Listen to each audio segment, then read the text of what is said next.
আর আমি জেনে শুনে সজ্ঞানে কোনো ভুল ত্রুটি করতে রাজি নই। যদি করে ফেলি তুমি আমাকে মাফ করো।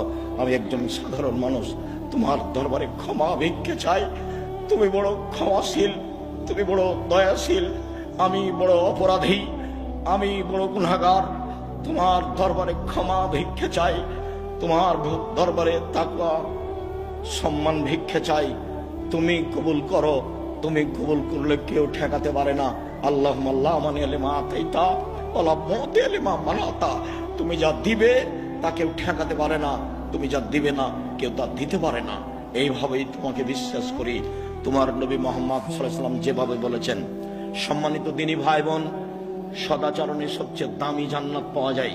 আবু মুসা আশআরী রাদিয়াল্লাহু তাআলা আনহু বলেন, একদা আল্লাহর নবী বললেন, ইন্না ফিল জান্নাতি লা গুরাব, জান্নাতে কতগুলি ঘর রয়েছে, এত উন্নত মানের ঘর যার বাহির থেকে ভেতর দেখা যায়, ভেতর থেকে বাহির দেখা যায়, খালি টপ টপ টপ টপ করছে, ঝকঝক ঝকঝক করছে, খুব উন্নত মানের পদার্থ দিয়ে তৈরি।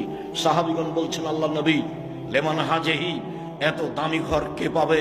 আল্লাহ রাসূল বললেন, লেমান আলানাল কালামা, যার চালচলন ভালো, যার স্বভাব ভালো, সেই এই জান্নাত পাবে। হাদিস বুখারী মুসলিম। কি দিয়ে আপনাকে আমি বুঝাই, সম্মানিত দিনী ভাই বোন, সদাচরণ যার, সবচেয়ে দামি জান্নাত তার।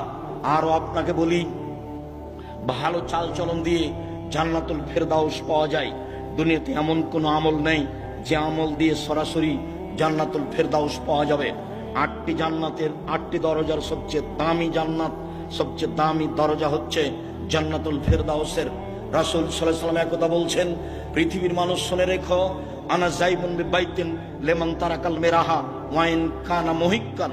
কেউ যদি তর্ক ছেড়ে দেয় সত্য হলেও, এই ইস্যুটা দিয়ে তো, কেউ যদি তর্ক ছেড়ে দেয় সত্য হলেও, হ্যাঁ আব্দুর রাজ্জাক সাহেব এটা বলেছেন, আরে না এটা বলেছেন, আরে না এটা বলেছেন, তখন যদি আপনি বলতে পারেন, আসসালামু আলাইকুম, আমি গেলাম, আমি আপনার সাথে তর্ক করতে রাজি নই।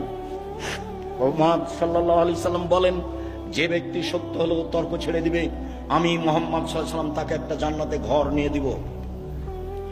তিনি বলেন, পৃথিবীর মানুষ শুনে রেখো, হবে বাইতিন রাবাজিল জান্নাহ লেমান তারাকাল কিসবা ওয়া ইন কানা